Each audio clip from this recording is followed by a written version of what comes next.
Hello, friends, and welcome back to Stories About Entitled People. I'll never understand people who come into a space, have no experience or knowledge of how it works, and then assume they know more than the people who work there, especially when they decide to be rude about it. Not all customers are good business. Oof. But before we begin, best way to support our channel is to leave comments, like, and subscribe with a turned-on bell so you don't miss the new video every single day. Here we go. But you said you didn't want my help, Karen. I'm a bridal consultant at a very popular bridal salon in my town. I have many years of experience and love what I do. Most of the bridal gowns in my shop are special order, meaning they must be ordered before they're made by the designer, and lead times can be anywhere from 4 weeks to 8.5 months. Not everyone knows this when they come shopping for a gown. That's the whole point of me being there. I make sure we can get the dress in time, any desired customizations or alterations are possible, and that the price is within the bride's budget. Well, when this particular bride and her mother stepped into the store, they went immediately to the racks and started ripping through the neatly hung gowns. I introduced myself, explaining that I would be their consultant for the appointment. This bride had a fairly short engagement, about 4.5 months, and I knew that only some of the gowns would be available in time. As I tried to explain to her and her mother the process, she sharply cut me off and told me, "Just let us shop and leave us alone." I was stunned to be spoken to so rudely, so I did as I was told. I left them alone, even when I saw them looking at dresses twice her budget that wouldn't arrive until months after her wedding. I never took any of the gowns back to a dressing room or asked her if she'd like to actually try them on, even after they stood by for a while, clearly waiting for me to take her back to the dressing rooms. I just continued on with my other work as if they didn't exist. Eventually, they realized that I had no intentions of acknowledging or helping them in any way, and they left without getting to try on any gowns. The owner asked me about it after they left, and I told her the whole story. She laughed and said, "Good for you." With that attitude, she'll have a couple of more weddings to come. And our second story. Yeah, my 11-year-old brother in PJs is a barista. I'll try to keep it brief. My little brother, 11, and I, 21, went to Starbucks for a treat one day after I picked him up from school. A Karen was there and for some reason thought a 5th grader in PJs was a lazy barista that wouldn't make her drink and deserved to be berated and threatened. I come back from the bathroom after ordering, and Karen's screaming at my brother and calling him incompetent to the point where he's crying from fear and confusion. The poor barista working grabs the manager as I put myself between the psycho and my brother and call her a crazy bee. She has a full-on meltdown, says she's getting everyone fired, and demands free drinks. I give my bro the keys and tell him to wait in the car while I settle this, and she grabs his arm to stop him from leaving or she'll get him fired. I shove her off of him and say, "He's 11, you stupid bee. He doesn't effing work here. Get your hands off him." Cue classic Karen move where she threatens to call the cops. I say, "Go for it, B." The manager comes out and hears both sides. Karen says I'm a liar and she wants the authorities down here to arrest me. Manager mentions he can just check the tapes to see who's telling the truth, and Karen gets real effing quiet after that. She ends up running away after the manager threatens banning her. She leaves and he tells me she pulls this crap all the time to get free drinks. He gives me a gift card and extra treats for my little brother and says he'll probably ban her next time she tries anything. I hope that crazy scamming bee learned her lesson.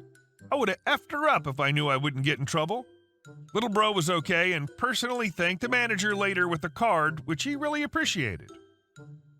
Edit. It was pajama day at my brother's elementary school, although he can wear whatever the F he wants any day he chooses. So I don't know why that's so controversial. The manager's nice and has a crappy job, which is why I felt bad for him. Plus, I go there a lot and know he's working to support a big family, so I don't want him to be fired or embarrassed because, although I don't know him super well, he's a decent man from what I can see. My good friend in high school worked at Starbucks, so I know the lady will never get banned because it's a super tedious process.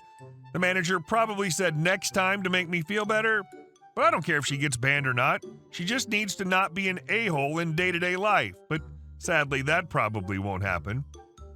Manager told me the lady isn't really physically violent, she just throws bee fits. The only physical contact between my bro and the lady was when she grabbed my brother's arm. Not super forcefully, but like enough to stop him as he was already frightened. So it wasn't like she physically injured him, although what she did was not okay at all, and I'm not excusing her behavior. My bro is totally fine and not super traumatized or anything. In my household, we don't yell at each other. My parents have yelled at me only a handful of times in my life, so we're all major crybabies when we get yelled at or confronted. He's very shy and quiet, so it was just upsetting to him to, 1, be yelled at, and 2, be yelled at by a mean stranger. I love that you thank the manager with a card. Good for you. And our next story. So you want me to fire everyone at the Christmas party? Okay then. Many years ago, early 1980s, I worked for a company that did what I called mall molesting. They did market research surveys in a mall and were always stopping people to ask questions, etc. The company was run by 3 older women who'd started it in their kitchen. They were opinionated and had no care about anything but money. Part of this included paying employees not by the hour but by the survey, which was against labor rules as it never matched the basic hourly wage. This is important. Christmas came and we were planning our employee party when one of the owners called and told us that in order to avoid paying bonuses, we were to fire everyone at the party, then hire back the ones that we liked after the new year. We, the other managers and I, talked about it, and I called the Federal Bureau of Labor, who'd been trying to get the information for the employee pay for several years, but had always been turned away. I had them come to the back door and let them into the file room, then showed them the boxes. Then I said I had things to do in the front and would be back later, and went to the front desk to finish the paperwork I needed. Said paperwork? A blow-up of Santa going down the chimney with Merry Effing Christmas typed across it, all of the management resignations, and the FedEx envelope that would hold our keys and said paperwork. Labor guy finished what he needed to do, we locked up, sent the package, which was timed to arrive at their Christmas party, and walked away. The company ended up spending about $250,000 in reimbursements and fines for the labor problem. And our last story. Wealthy homeowners thought it unsightly to have cars parked at the curb when they drove by. I was visiting my girlfriend at her townhouse. The townhouse is at the entrance of the neighborhood, and not far from it is a sign warning of cars being towed. On the sign was the name and number of the towing service. In the section of this subdivision with the townhomes, there are a few clearly designated no parking zones, but no such designation out in front of her townhome where I was parked. About 8:30 that evening, while we were upstairs, kicked back, watching TV in her bed, I suddenly saw some lights flashing through the upstairs window and then a knock on the front door. When I looked out, I saw my car hooked up to a tow truck with the driver just standing there waiting for me to come down. He had pulled up, hooked up my car, and then turned on his lights rather than pulling into the neighborhood with his lights on. I went downstairs to protest him hooking up my car and pointed out that it wasn't in a no parking zone. He then informed me that according to HOA rules, the spaces in front of all townhomes were no parking zones, even if they weren't marked as such. I found out later that this was true, although my girlfriend was never aware of such a rule. He then offered to drop my car if I paid a $90 drop fee. This was his shtick: collect drop fees without actually having to tow a car. In the short 3 weeks that he had the contract for this subdivision, he had already hit numerous homes in the neighborhood with this scam. Then this guy made a mistake. In his attempt to be seen as the good guy just doing his job, harassing people late in the evening for quick scores, he offers to write on the ticket that he towed the car to the townhouse from a nearby interstate instead of writing it up as a drop fee for illegal parking. In this way, according to him, I could turn it into my auto insurance to get them to cover it. That way I could get my money back from the scam he was running, collecting drop fees from unsuspecting homeowners. I accepted the offer, which at the time seemed like I was catching a bit of a break. Being rousted out of bed and having an angry confrontation with the tow truck driver seemed a just bit more tolerable, knowing I'd be able to get my money back. Still, the situation just eats at you, and it's hard to let it go in the moment, even if eventually you're getting your money back. The next part of the story involves a wealthy landowner who developed his family's 300-acre farm to create this subdivision, and who continued to live in a more affluent elite section of the subdivision and maintained a position as the head of the HOA that created this rule of no parking zones that existed only on paper and that had been added years after the townhomes had been built with their clearly marked no parking zones. Sorry for that run-on sentence, but I won't go any further into that part of the story for the sake of brevity. which may seem a bit ironic at this point. But suffice to say that this HOA and the jackwagon running it are not much loved, and what took place between me and this towing company was a small victory over them also. Anyhow, the next morning I began thinking more clearly about the night before. Even if I was still a bit pissed, I wanted revenge for the intrusion and the injustice of others wielding power over me.